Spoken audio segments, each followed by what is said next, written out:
We are now recording. Okay, great, thank you.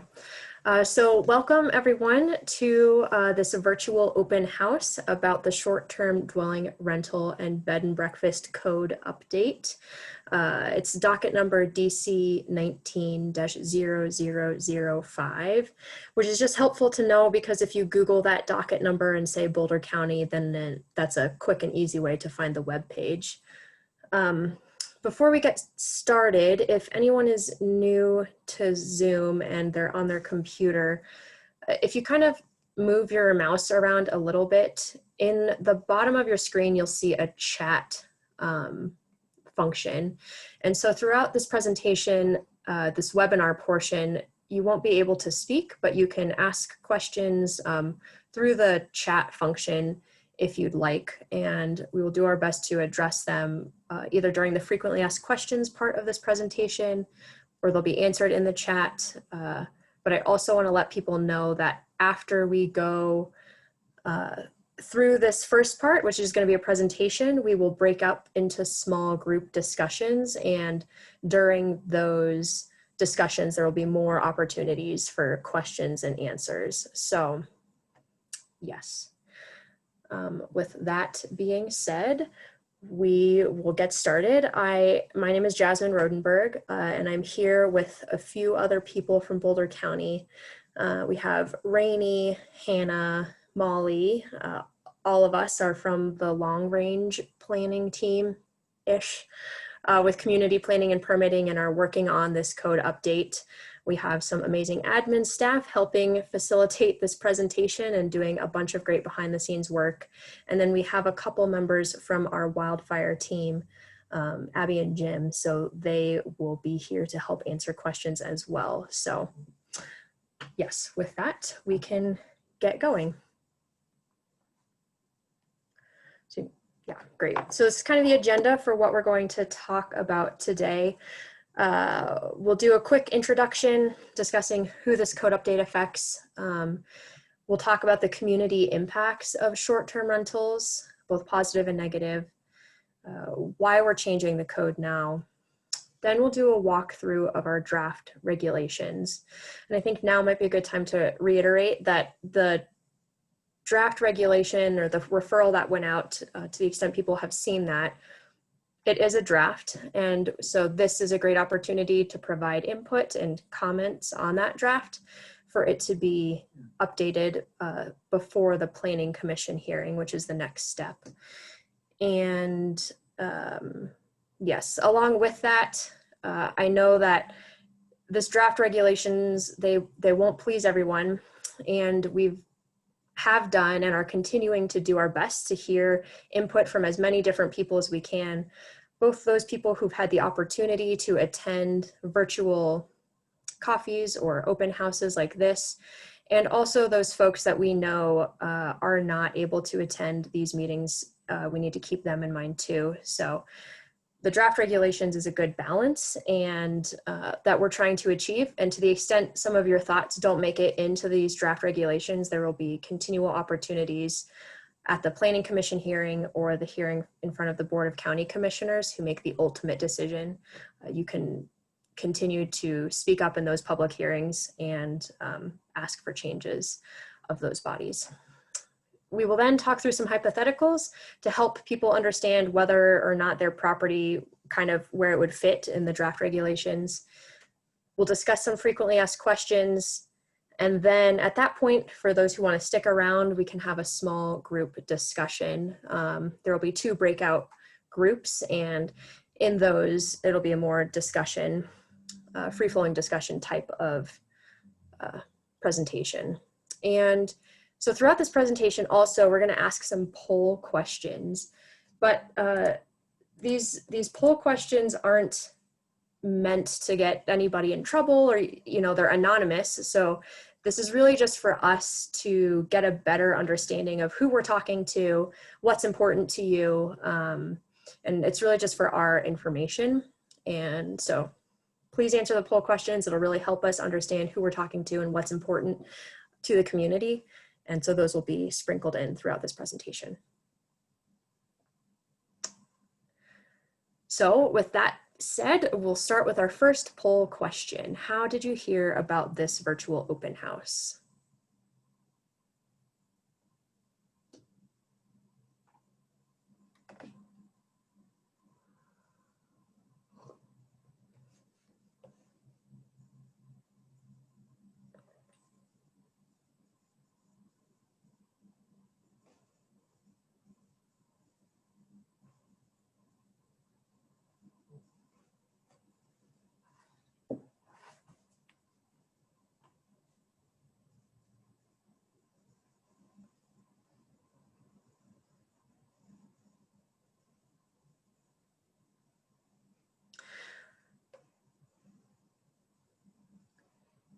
All right, I think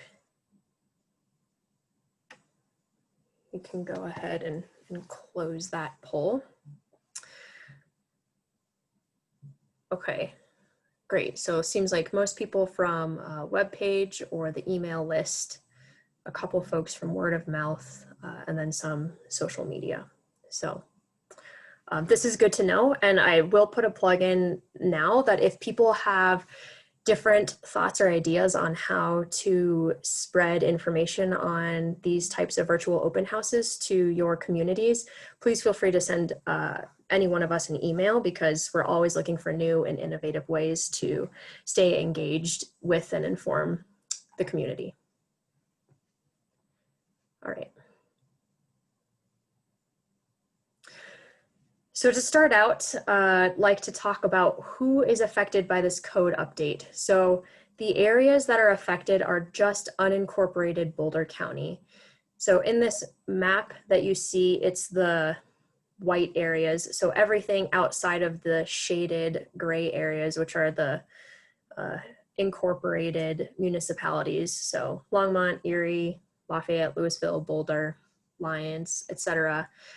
Anyone who lives in the town limits for all of those places, this code update does not affect you. So if you are in those places, don't even have to keep listening unless you're interested. And who is affected? So this will affect anybody who rents a single family home for a duration of less than 30 days at a time. So you rent it for a week on Airbnb or some other website, or just for weekends. So the rental time period is less than 30 days at a time. That's what makes it a short-term rental. And then this also will affect anyone who owns and operates a bed and breakfast. So that's a facility that is rented for periods of under 30 days at a time. So people come for the weekend or just a week or something like that. One meal is provided, and the manager or owner of the bed and breakfast resides on the property and is present during the rental periods. So those are the groups of people affected.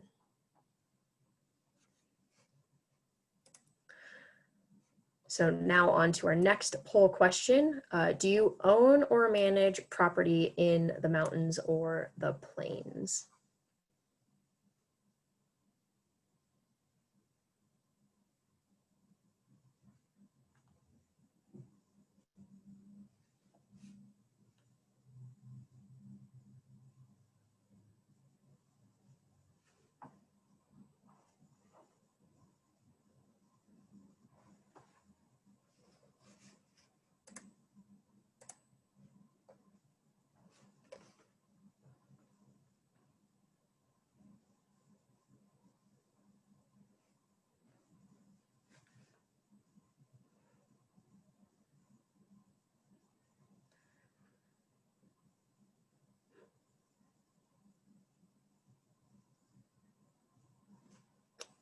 Okay, so it looks like a majority of the people who have joined us tonight live in the mountains. So helpful to know, because there's different issues of short-term rentals and impacts depending on where they're located. So thank you for responding.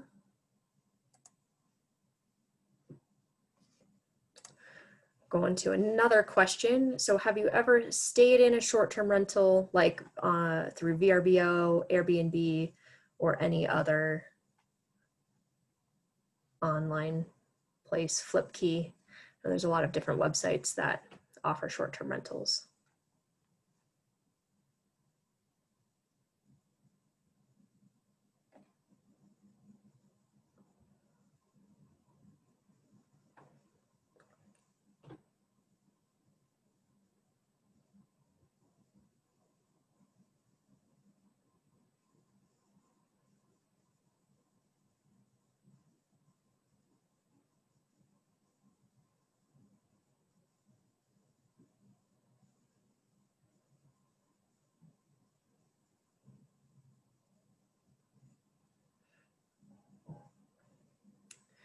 Okay, a little bit of a mixed bag there, but most people have used short-term rentals, so good to know.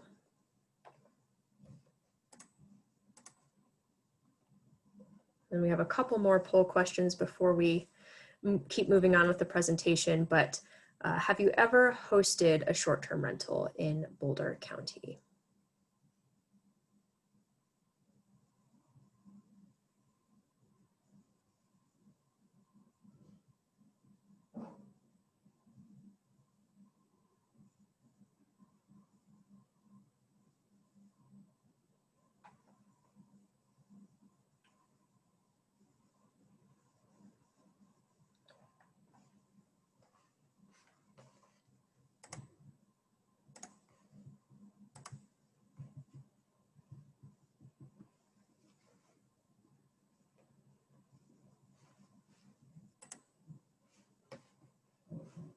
Okay, that one 50-50, so good mix of people who have rented and have not in Boulder County. And we have one more question here. Are you a neighbor to a short-term rental in Boulder County?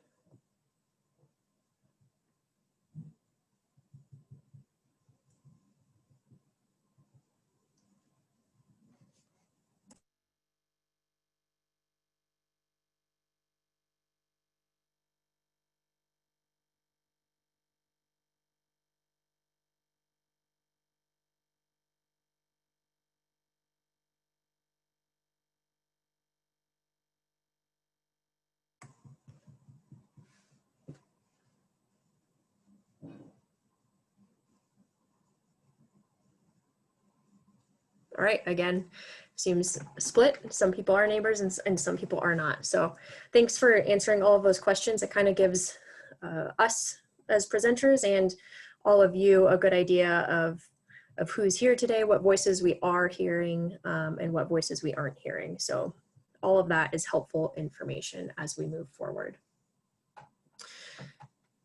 So just wanted to give a brief overview of the rentals in unincorporated Boulder County. So starting out, there's been a global short-term rental market growth of over 1,000% since 2011. So these kinds of rentals and ways to vacation and explore the world has definitely increased significantly.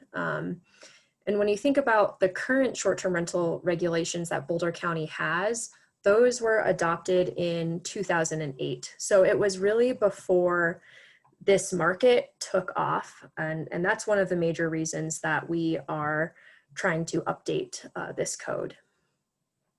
Currently in Boulder County, there's about 700 different listings of short-term rentals. And of these listings, the median nightly rate is $172 per night. And under here, you can see unit types and the listing types. So it might be a little bit small, but under unit types, the red is the entire home is listed as for rent. And that's 78% of the rentals. Green is part of the home is rented out, and blue is it's unknown what room type is rented out.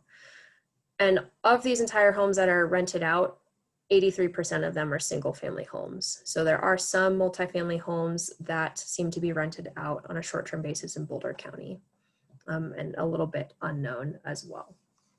So that's kind of the backdrop of the rentals, short-term rentals in unincorporated Boulder County. And with that backdrop, what brings you all here today? So what are your concerns?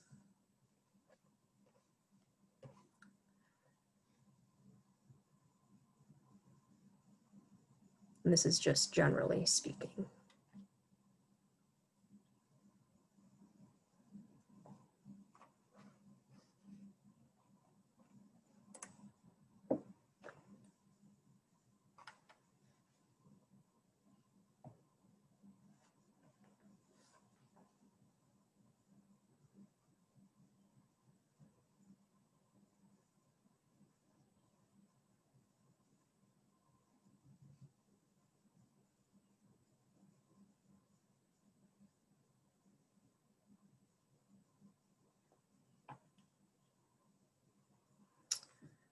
Okay, so 26% of folks are generally interested, and then some overregulation and some underregulation. Okay.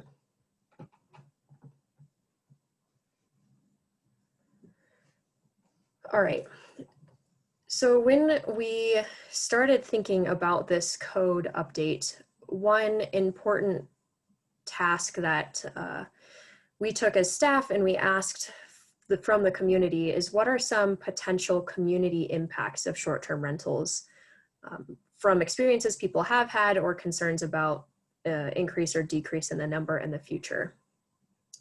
And there are both positive and negative impacts and concerns. So some of the positive impacts and benefits are that short-term rentals can provide supplemental income to people for retirement, to help pay for mortgages, particularly in Boulder County. House cost is quite significant. To help pay for property taxes, which are also quite high in Boulder County, but also to provide some supplemental income for property maintenance. Short-term rentals also can support the local economy in terms of bringing people to go to restaurants and things like that. And that's through tourism. So Boulder County is beautiful, and we can share that with a bunch of other people. And also agritourism, which is a bit unique to Boulder County and an interesting experience that other people can have here. Can provide local jobs in terms of, different property managers, and a lot of people can ask for help in terms of cleaning and turning over the properties in between renters and things like that. So there's some local job impacts. Something we've also heard is that there's a sense of community that is built between the hosts of these short-term rentals and the different renters that they get. And these renters are often from, all over the world. And that's some of the beauty of the online virtual kind of world where you can rent now and look to see if there's a place in somewhere very far from where you live. So there's a sense of community that's built there. And the other thing is there is increased tax revenue for Boulder County. Short-term rentals are subject to a local sales and use tax. So there's that, and a state sales tax as well, which we don't see as Boulder County, but the state gets increased revenue from that. At the same time, there's potential negative impacts and concerns with short-term rentals. The main ones that we are concerned about as Boulder County is the reduced housing stock and a decrease in housing affordability. Reduced housing stock comes from if people are just buying a bunch of investment properties or vacation homes in Boulder County, that home can no longer be used for long-term renters. It's kind of taken out of the market, and there's already a small number of houses available in Boulder County. There's also a decrease in housing affordability because in locations where there's a high density of short-term rentals, it increases property values and taxes, subsequently property taxes. There's been concern that we've heard from the local community that short-term rentals can alter the rural or residential character of Boulder County. And what we mean by that is there's increase in traffic, perhaps parking conflicts, more noise and or parties at houses than there would otherwise be. There's concerns about community safety. In Boulder County in particular, there's concern about wildfire, especially for as much of the unincorporated area of Boulder County is in the foothills, and safety concerns over wildlife. But there's also concerns about the safety for different occupants who are coming into these rentals and who are unfamiliar with the homes that they're renting out. And so we're concerned about building condition and whether or not the septic can support the different groups of people who are coming in. There's also a cost of enforcement concern that we have as a county. All that being said, why are we changing the code now? One of the biggest goals we have is to balance those positive and negative impacts of short-term rentals on the community. We want to help increase the positive benefits to the local economy and all of those benefits, but we also want to mitigate the negative impacts that short-term rentals can have on the community. So it's a balancing act, and we're trying to figure out how to strike that balance. Our current regulations are outdated. Like I mentioned before, our code has these regulations from 2008, and the short-term rental market really started exploding in 2011. And so our current regulations are outdated, and there's more best practices and things different communities have learned as short-term rentals have increased. We've also heard consistent input from Boulder County residents that our current code doesn't adequately address those impacts of short-term rentals. And the other thing is our current code treats all short-term rentals equally, and there might be differences in impacts between the types of short-term rentals, so whether or not that's someone's primary home or it's an investment property, and the location. So there's different impacts if a home is in the mountains versus the plains, and so it's important for us to understand that. We want to improve the enforcement mechanisms we have. It's a big complaint we hear right now is that our code is not adequately enforced in terms of short-term rentals. And then preventing the loss of housing stock and increasing housing affordability throughout the county is a huge goal that we have.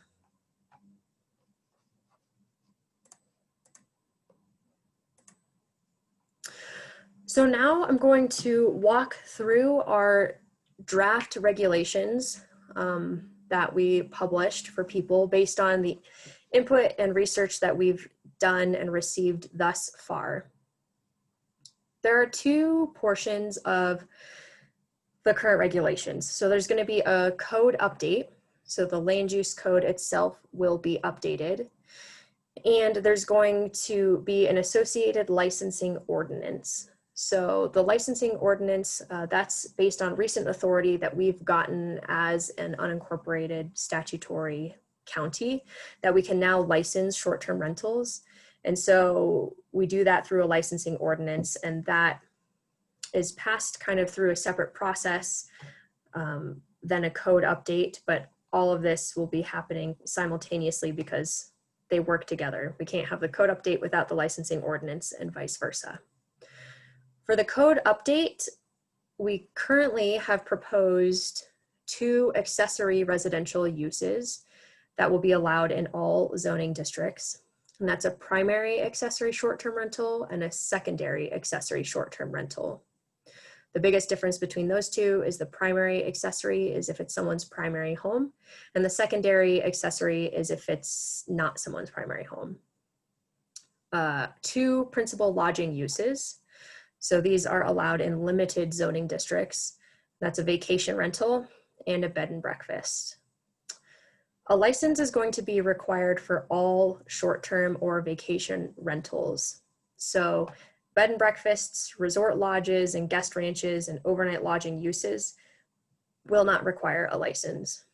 And the licensing ordinance is where we'll find more enforcement mechanisms.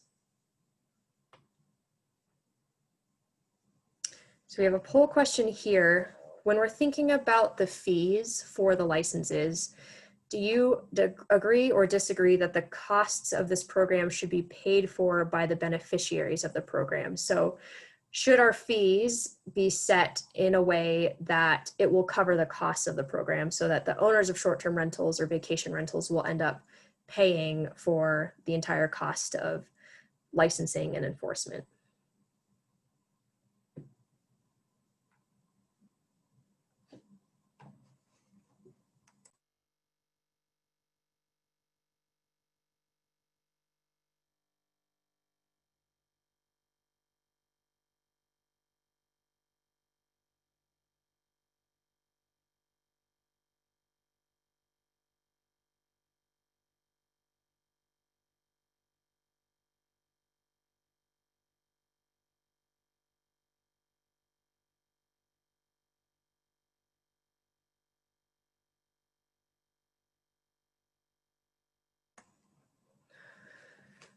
Okay, so I would say if you add up the strongly agree and mostly agree, seems like there's some consensus that the fees should cover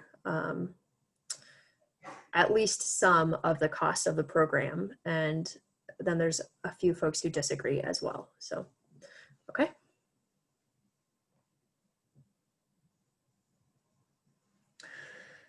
All right, so now we're going to dive into a bit more detail of the code update. And I have a flow chart here that we've worked on to try to distill some of the requirements.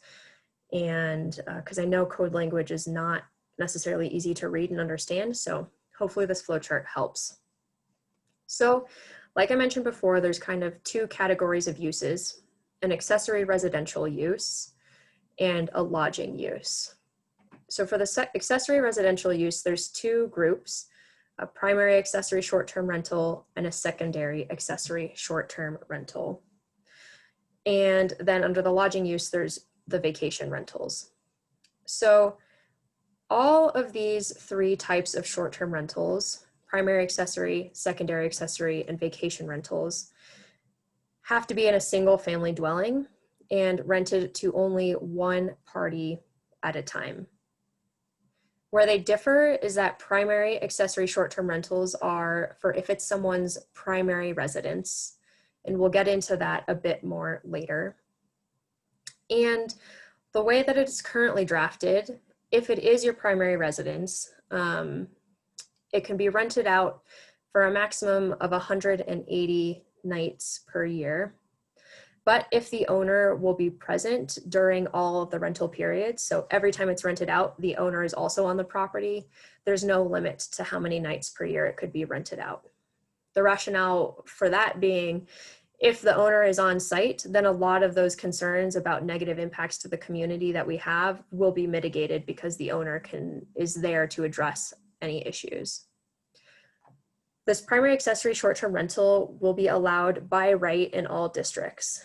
And that means that there's not going to be any community planning and permitting approval process, provided that the use meets the definitions in the code.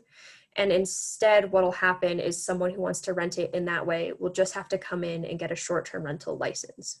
And we'll discuss what that entails later, but the first step for that will be to get a license.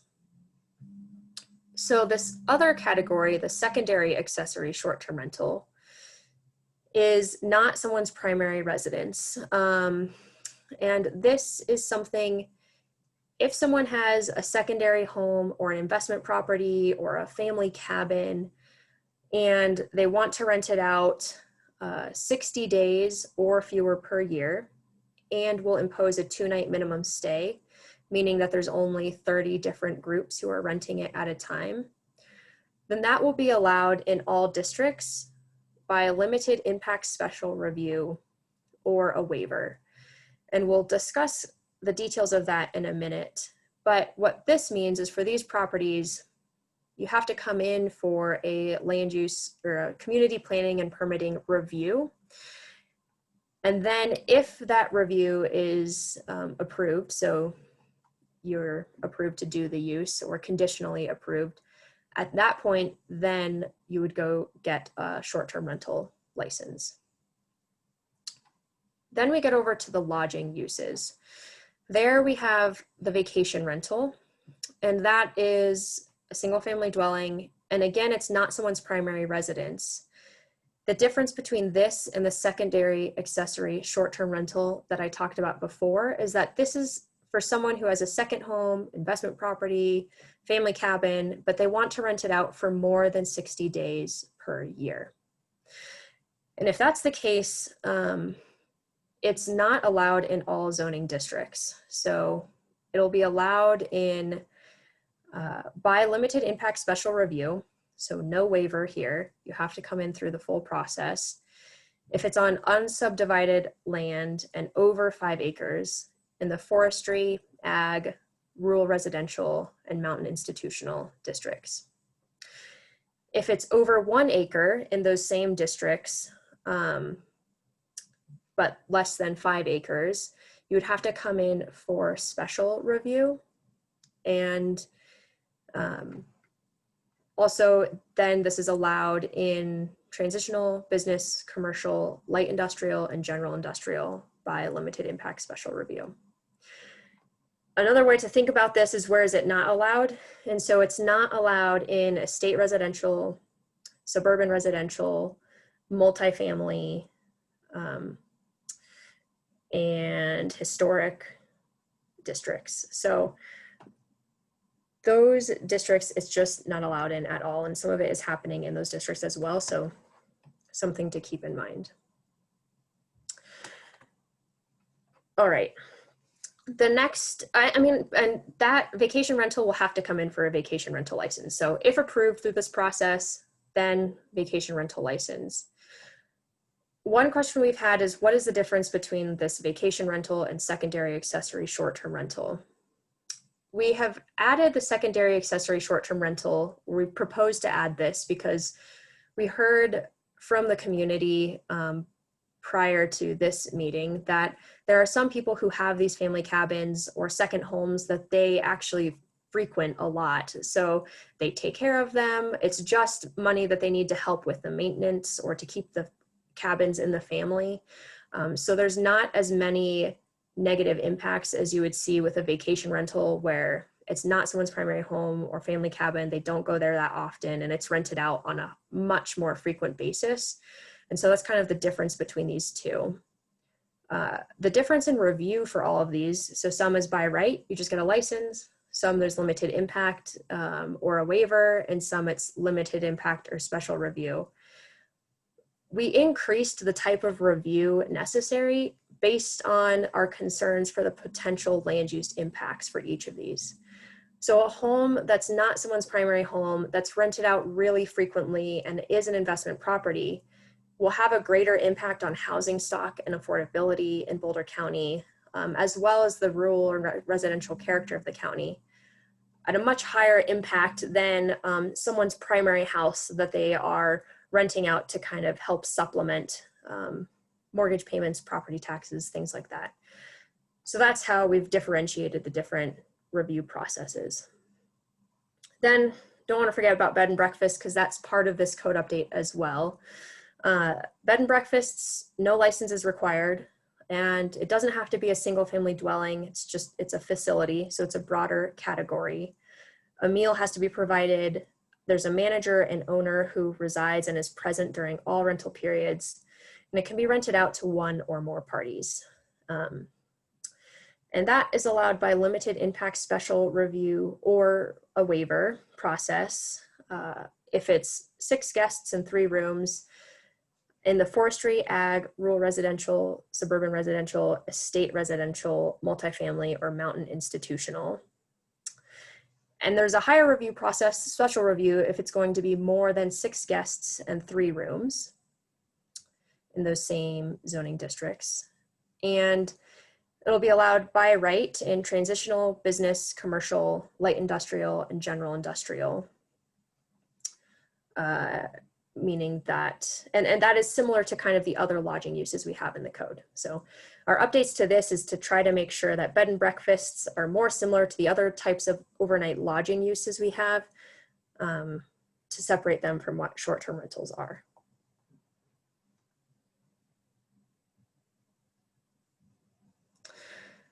So more on the bed and breakfast to kind of summarize the changes. we are expanding the number of zoning districts, or proposing to expand the number of zoning districts so it's more compatible with the other lodging uses. Clarifying that bed and breakfast can't be marketed or used for weddings, receptions, or other private or public events. Clarifying the number of parking spaces required, and making sure that it's clear what the difference is between a bed and breakfast and short-term rental or vacation rental. So the biggest differentiating factors there are the manager or owner who's on the premises, lives there, and is present during rental periods, and one meal is provided, usually breakfast.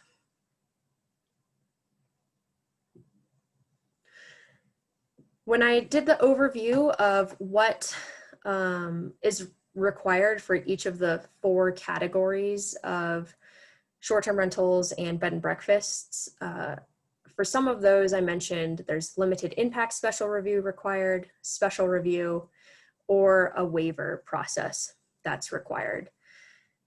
And these processes, the special review and limited impact special review, is already part of our land use code, but to kind of do a quick overview of what that means, a special review is the most intense process, and staff will review it against some criteria in the land use code under Article 4-601.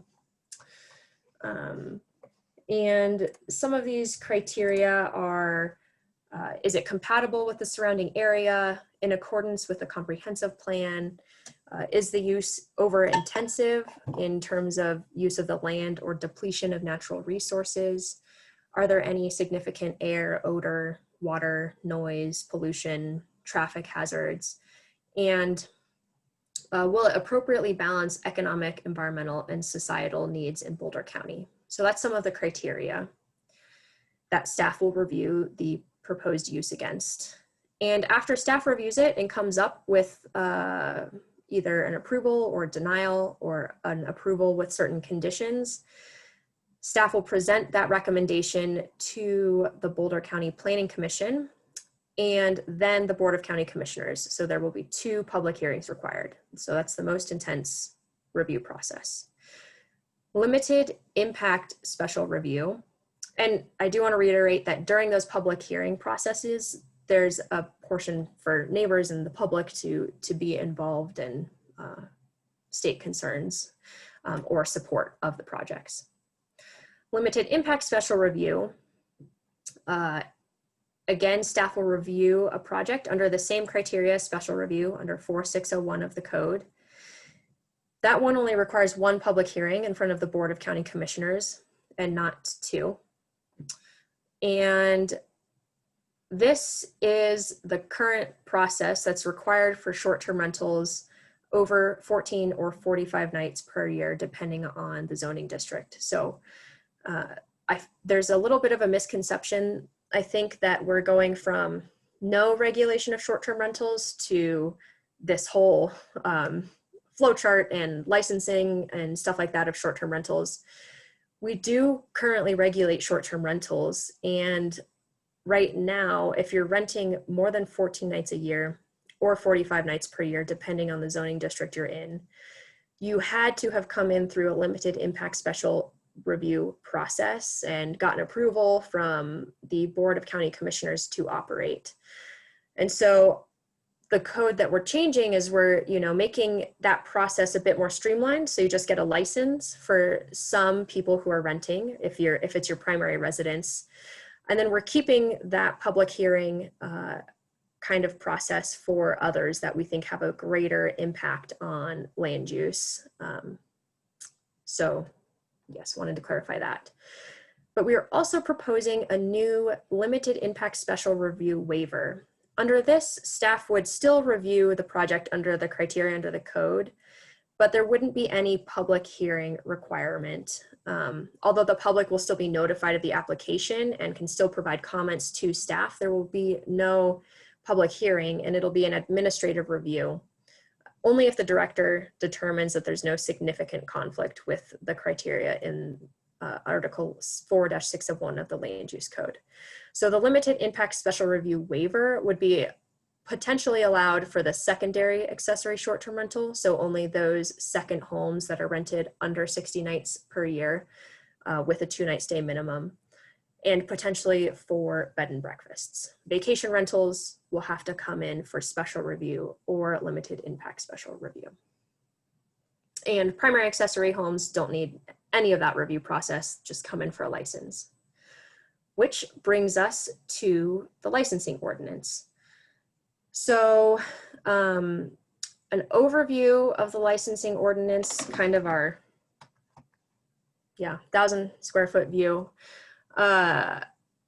is that a license will be required for all short-term rentals, but not bed and breakfasts. And it has to be obtained after any applicable planning process is approved.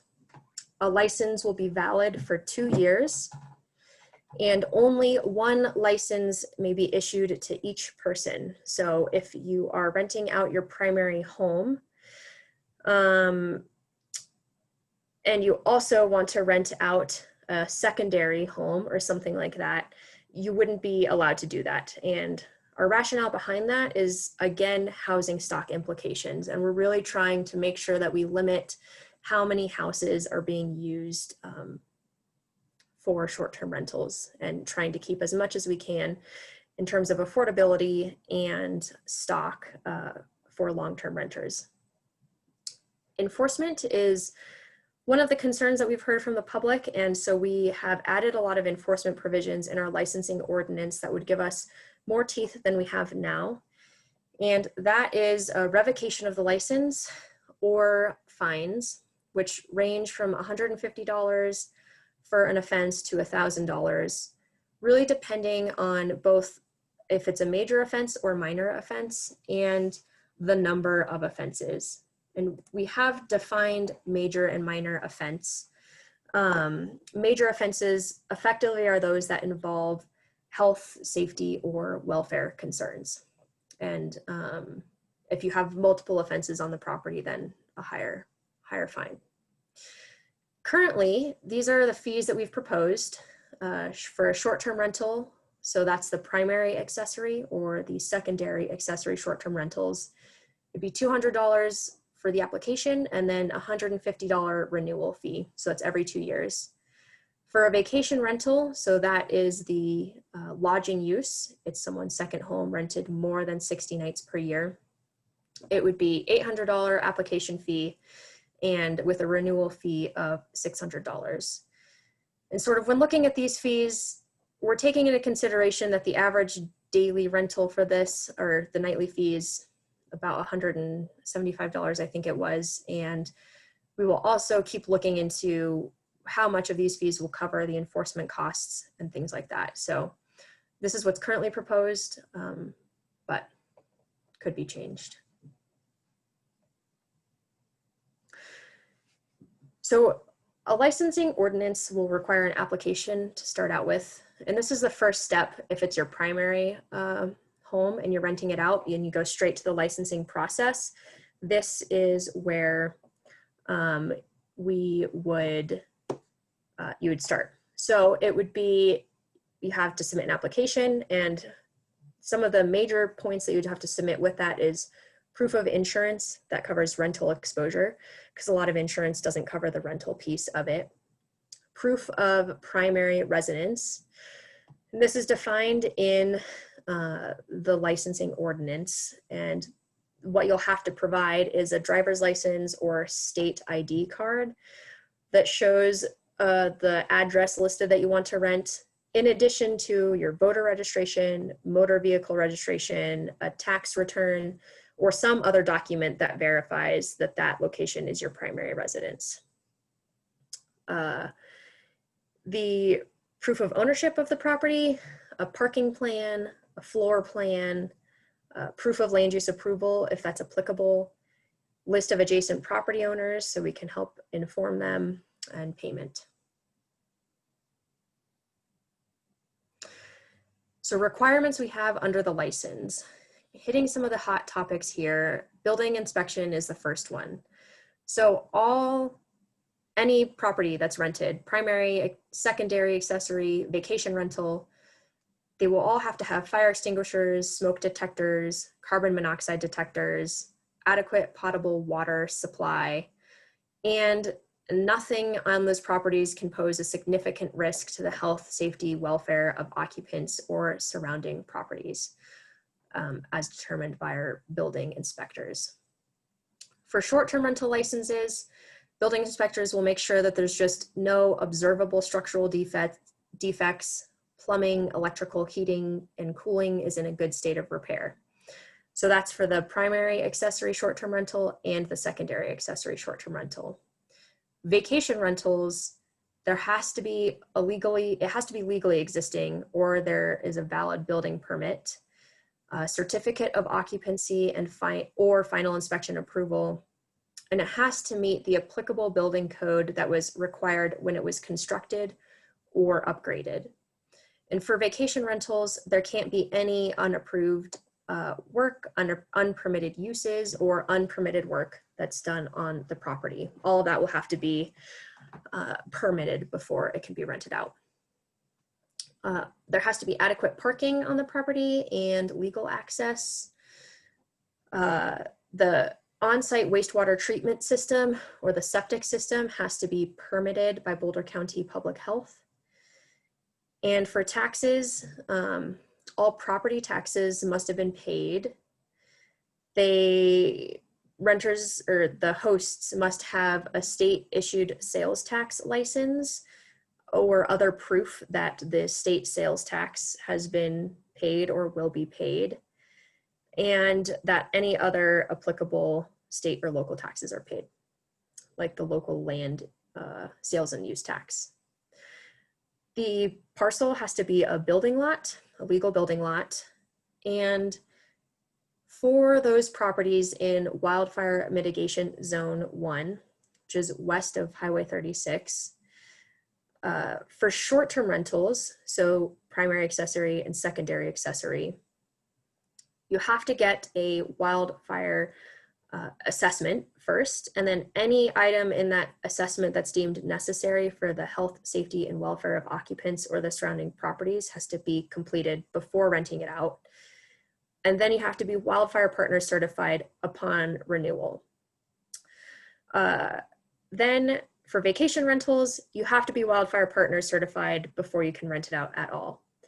And we will talk about this in our frequently asked questions a little bit more, so we can have our amazing folks from the Wildfire Partners team.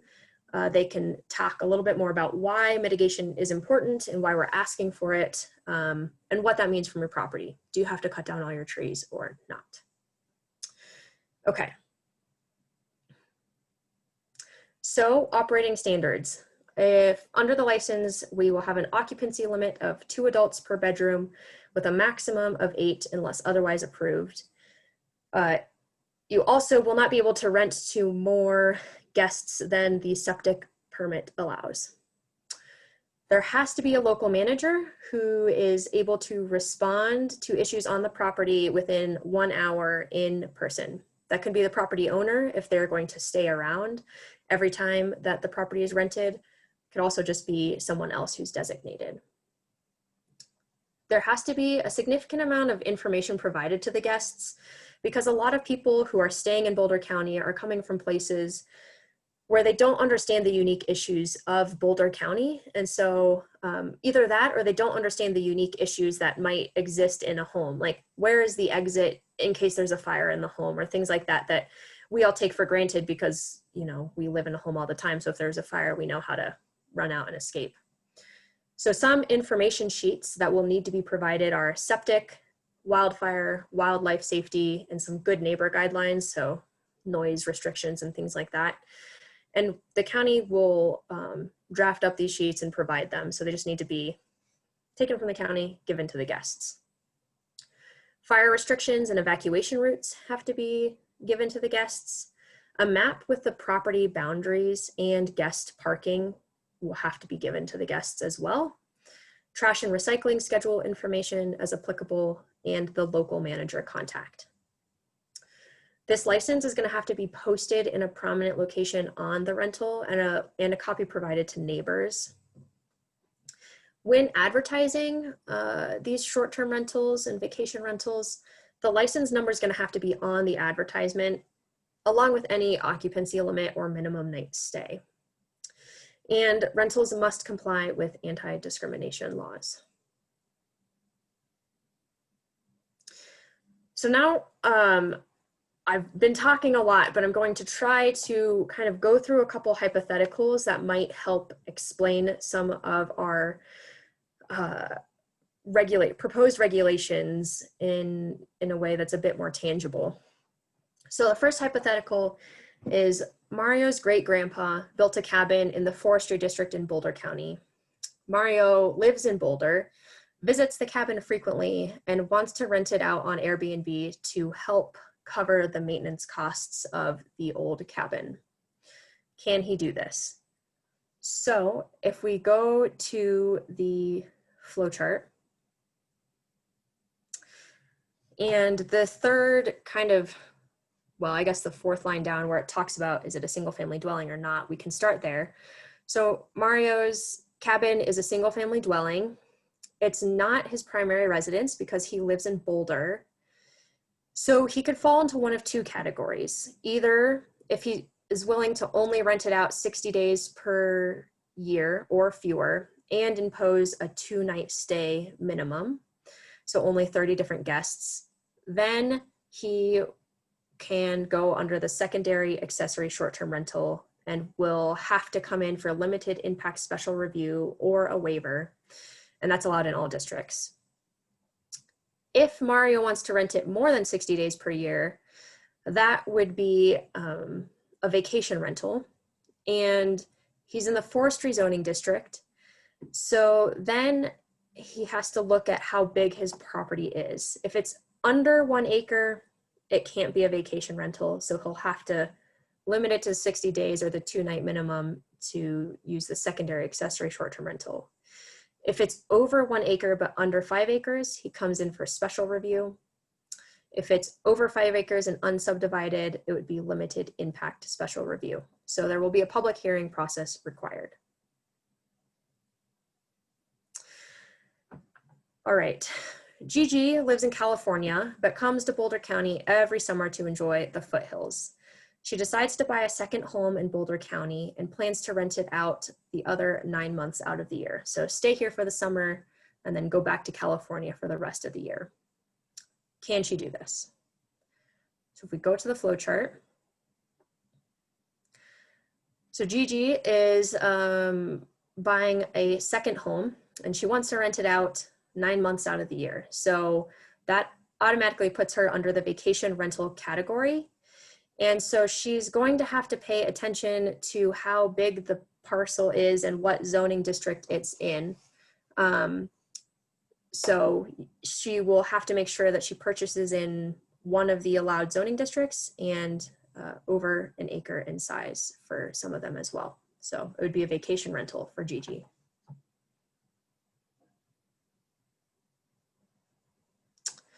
And if there is a public process, so the limited impact or the other process, there's public hearings. So their neighbors would attend those public hearings if they wanted. All right, so Marge lives on a property in the Plains, and there's a ton of space on the property to pitch a tent, place a cool Airstream, set up a fire pit, and she wants to use and create a space on her property for short-term rentals in some of these fun different ways, a tent, an Airstream, things like that, whatever she puts together. Is she allowed to do this? Well, if we go to our flow chart, Marge wants to set up an Airstream and some tents, and those are not single family dwellings. So that is not a short-term rental and she can't rent it out in that way. It's also not a bed and breakfast. So what Marge wants to do might be considered a campground use, but she would have to come in, perhaps schedule a pre-application meeting with community planning and permitting and explore those ideas with our department. Fred wants to buy a home in Gun Barrel, but can't afford the mortgage. So he wants to live there full time and rent out a few rooms in his basement on a short-term basis. So for long weekend stays or weeks at a time to help pay for the home. can he do this? And then the second question is, if he already has a license to rent out his family cabin in Ward, can he also rent out the home he buys in Gun Barrel? So if we go to our chart, for the home in Gun Barrel, Fred's gonna live there full time, just needs help paying for that property. That is a primary accessory short-term rental, and he just needs to come in for the license to get that. If he already has a license for his family cabin in Ward, he can't also get a license for the primary accessory short-term rental in the home in Gun Barrel. So he has to choose one or the other. So based on all of that, what use category do you think best identifies your situation? And I don't know if we can go back to the flow chart while people answer this to see if they need to. There we go.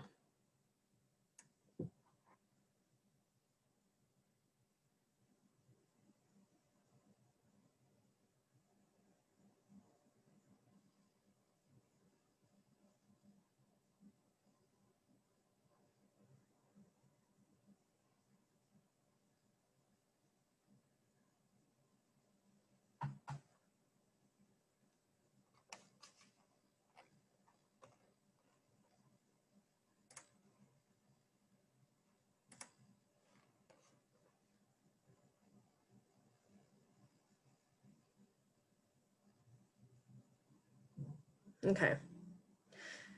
So it looks like a lot of folks who have joined us would want to rent out their primary residence for whatever reason. And there's a fair number of people who have second homes that they would want to rent out. So a bit of a spread, and then a couple others.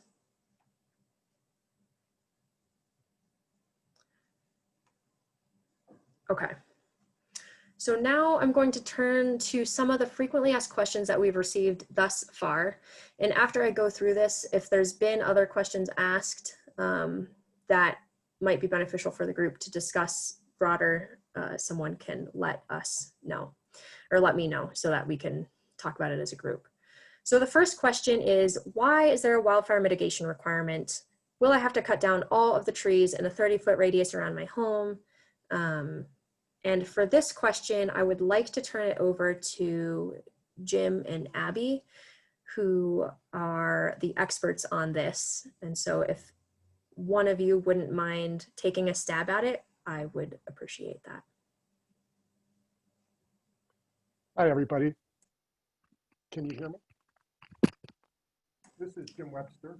I coordinate the Wildfire Partners Program for Boulder County. And the reason we have a wildfire mitigation requirement is, as people realize, Boulder County has a high wildfire risk. For those of you who are here in 2010 and experienced the 4 Mile Canyon fire, and anyone living in the West today, I think, understands that wildfire risk. So not only do we face a high wildfire risk in Boulder County, we have mitigation measures that can substantially reduce that risk. So in Boulder County, we've been doing wildfire mitigation since 1990 and the Wildfire Partners Program since 2014. So we believe it's sort of the homeowner's responsibility to prepare for wildfires. This can reduce their risk, but also reduces the risk of the neighbors. So we believe in wildfire mitigation, and this is something that most mountain properties, most mountain homeowners are taking part in, but we want to encourage everyone to engage in mitigation and prepare for wildfires. You will not have to cut down all your trees within 30 feet. We have over 2,000 homes in the program with examples. Aspens, for example, are very good homes, very good trees in terms of they are high moisture content and are harder to burn. So we do not remove those close to 30 feet, and we can keep isolated trees in that 30-foot zone. So it's not a clear cut. It's reducing the density of trees. We don't want a crown fire coming right up the house, so we create spacing between the trees. So you will not have to cut down all the trees in that 30-foot radius. Abby and I will participate in the breakouts to answer additional questions, but that's a quick overview of that frequently asked question. Thank you, Jim. That's helpful. And I think one other concern that people have is how expensive this could be. And so I don't know if you have any insight on that portion.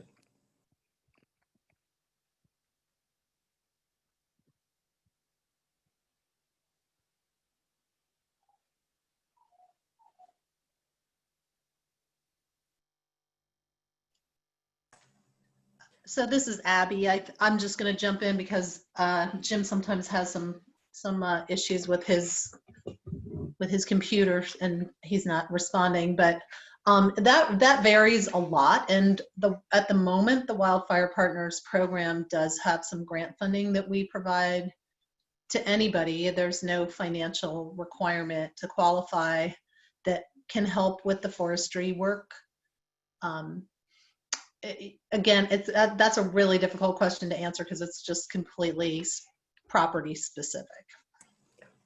All right. Well, thanks, Abby, for that and letting us know about the current grant program. So the next question is, will all the existing short-term rentals be grandfathered in? So we've heard from a lot of people, hey, I rent already, you know, you're changing the code. Can I just be grandfathered in? So I want to reiterate again that we do have a code that regulates short-term rentals. So, and if you rent for more than 14 or 45 nights per year and have not come in for a limited impact or special limited impact review process, meaning a public hearing and staff has to allow the use, then you're probably operating a short-term rental that's unpermitted by Boulder County, and it's not recognized as valid by Boulder County. So the short-term rentals that have come through the applicable review process and are currently following any approval and are currently following our land use code, those properties will just have to come in and get a license.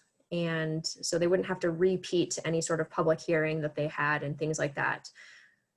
But for all of those short-term rentals that are existing that, you know, didn't come in through the right process, are not currently following the Boulder County Land Use Code, but somehow just, you know, haven't been caught or found out or anything like that, those will not be grandfathered in. They have to come in through the process. Taxes, super hot topic. And it's been great to have a lot of questions about taxes because I've learned a lot through this process as well.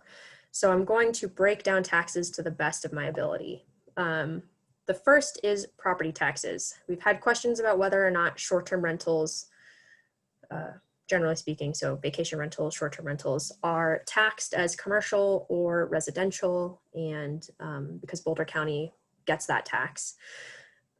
And after talking to our assessor office, there is no statewide guidance on how short-term rentals should be taxed as commercial or residential under in terms of the assessor's taxes.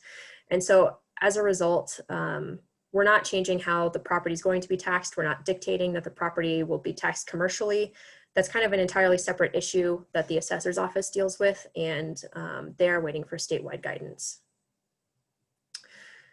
For a lodging tax, so some local jurisdictions have a local lodging tax, and that is something that they collect through these.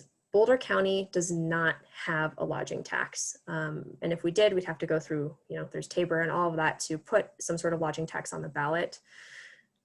But Boulder County currently is not considering doing a lodging tax because under the state statute, which authorizes places like Boulder County to institute a local lodging tax, it's very limited what that money could be used for, and the money has to be used for basically advertising Boulder County as a place for tourism. So as of right now, Boulder County doesn't see value in asking for a lodging tax to then you know, advertise for more visitors to come to Boulder County. But so there's no local lodging tax and currently no proposal to institute a local lodging tax.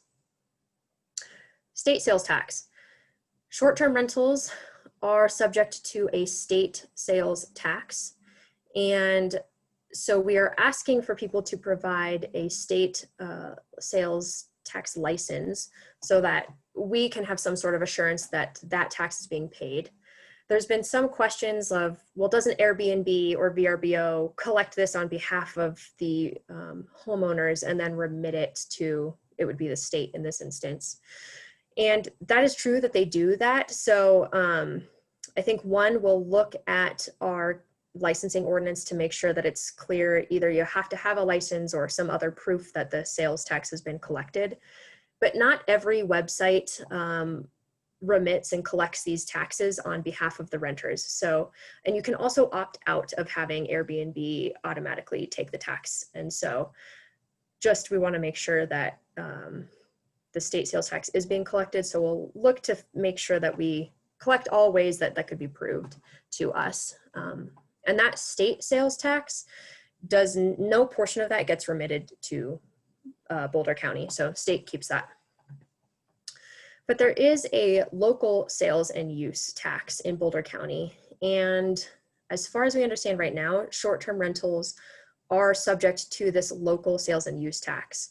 And so we'll be looking at ways to make sure that if you are renting out in Boulder County, that you are paying that local sales and use tax, and that kind of helps, you know, balance any of the impacts that these short-term rentals have, and also helps facilitate the local economy. Again, we'll be looking at, you know, Airbnb might collect and remit some of this. Again, you can opt out and things like that. So we'll find, we'll look at ways to write in our regulations how we can make sure that people are paying those local and state sales taxes. So yeah. Then another question we've received is, why would, if you have an existing zoning violation or a building on your property was built without a permit, you know, maybe without your knowledge by previous owners, why does that prevent me from getting a license? How is that fair? And this is kind of just a little bit of, you know, a quid pro quo. So this is applicable if you have a vacation rental. So if it's an investment property rented over 60 days and you have an existing zoning violation, well, you're asking the county to be allowed to do this one use, to have a vacation rental. And so if you're asking something of us, we just want to make sure that, okay, well, are you already following all of the rules of Boulder County? And if not, you know, you can't get this other privilege unless you take care of some of those other things on your property. So this is not different than how we treat other properties that come in for different land use review processes. They have to fix any violations that are on their property. Do I have to bring my home all the way up to the current building code? So this is a question that we've gotten from a couple of people, particularly for some of these older cabins that aren't winterized. And so I encourage people to look at the licensing requirements and kind of understand what is required there. But for primary accessory short-term rentals and secondary accessory short-term rentals, really the building inspectors are making sure that you have some of those basic requirements, fire extinguishers, carbon monoxide detectors, things like that. There's no health, safety, welfare issue on the property, and that things are just generally in good working order. So if you have a vacation rental though, yes, you do have to have, you know, it has to be legally existing. You have to have a building permit and certificate of occupancy or final inspection for the building code based on when the property was built or when any upgrades were made to that property. We've also heard questions about the 60-day distinction that we have between secondary accessory short-term rentals and the vacation rentals. So for the secondary accessory, which is allowed in all zoning districts, why do you have 60 days? 60 days, it might be too many days if it's rented in a short period of time. So one of those, you know, cabins in the mountains where it's not winterized. So all of these rentals will happen in a short season, usually over the summer. 60 days might be too many.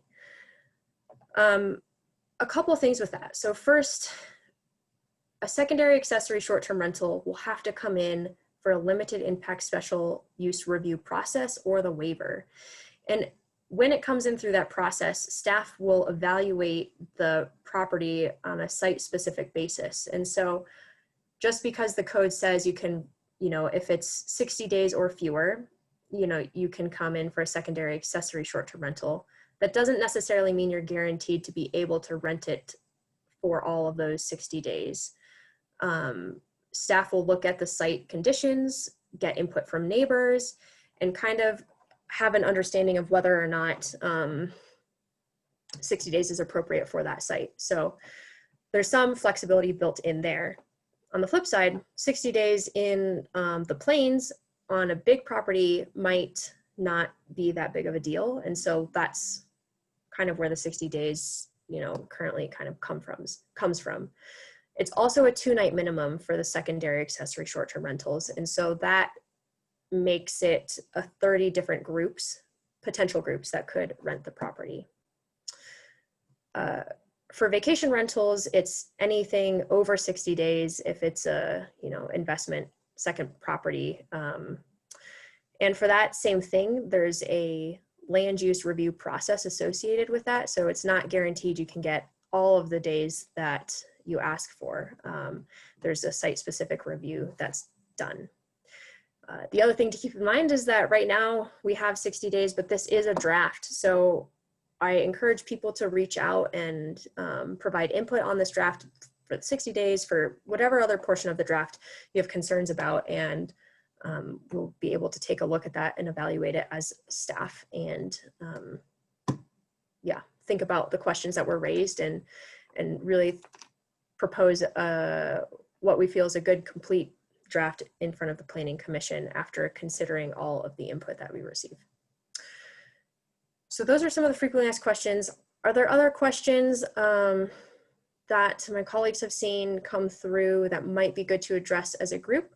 Or should we jump into talking about the small group sessions?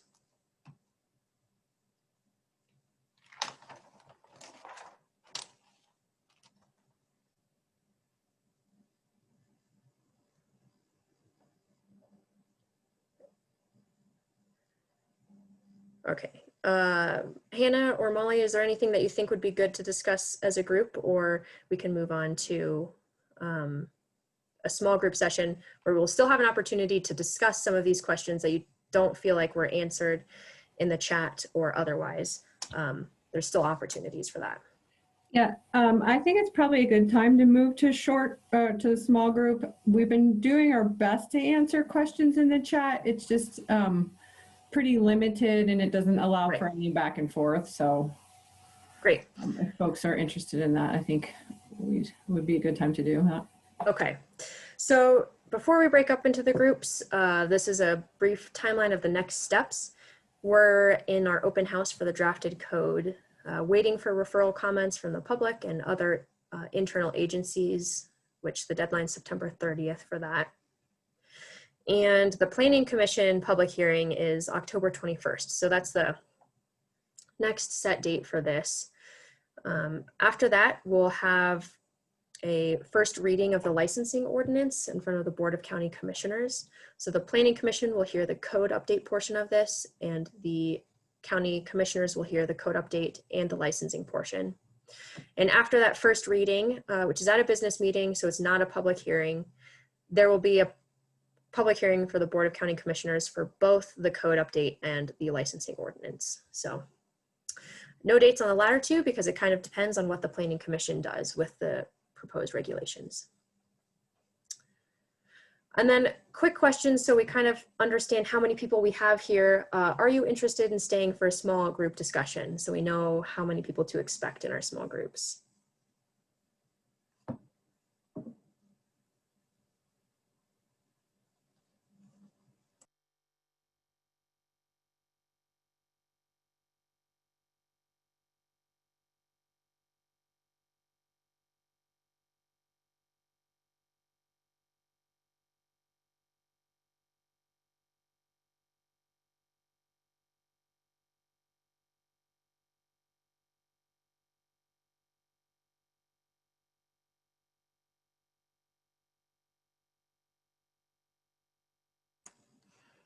Okay, So it seems like most people would like to stay.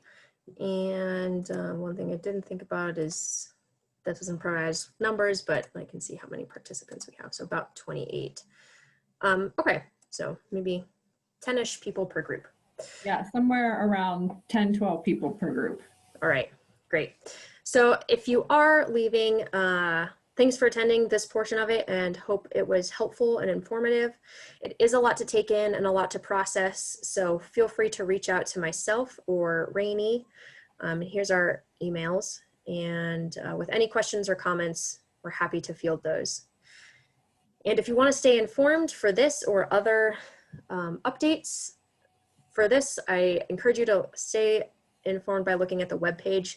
We do our best to update that, and we will provide tonight's presentation on that webpage, as well as some other information. So great place to stay posted, and also encourage people to sign up for Boulder County email groups. And I posted a link for that here, and it will also be on the webpage. The land use code email group is one of the best ones to be on for any land use code update. So emails about this update go out to that group, and any other update of the code. So encourage you to stay informed those ways. So now for the small groups. If your last name begins with A through J, please join small group 1. And a link has been posted in the chat, I believe, for that. And if you are on the phone, I'm going to give you the dial-in number. And I do want to let people know that while this was held on Zoom, our small groups will be on Teams. We did our best to figure out how to make the small groups work on Zoom, and we just couldn't do it this time. Not from a lack of effort, though. We've spent a lot of time trying to work it out, but next time. So these small group sessions will be on Teams. Last name A through J will be in group 1 with Rainey and Molly. And that dial-in number is 720-400-7859. Again, it's 720-400-7859. And the conference ID number is 480-192-783. Again, it's 480-192-783. Otherwise, just click the link and you'll be able to go to that small group. Small group number 2 is last name K through Z, and that will be with Hannah and myself. The dial-in number for that is 720-400-7859. So the same phone number, 720-400-7859. And the conference ID is 229. Ooh, I'm getting some feedback and I'm not sure why. Okay, it's better. Conference ID is 229-36587. Again, it's 229-36587. Otherwise, please click on the links provided to you in the chat. There's some information on how to utilize Teams best based on whether you're joining with Windows or Mac. If it's a Mac, Chrome or desktop app work the best. If it's Windows, Chrome, Edge, or the desktop app. If you're on a mobile device, the app is best. And important to note that Internet Explorer and Safari are not supported browsers for Microsoft Teams. So do not use Internet Explorer or Safari. All right, so we're going to break into our small groups, and there will not be an opportunity to come back into this big session. So once we end it, it's done. So please go to the small groups, and I'll give people a quick second to click on the links and stuff before we all join so that people have an opportunity to sort themselves out. And then we'll make sure we kind of have even numbers in each of our groups. So, and I have to remember what room I'm going to. Room 2.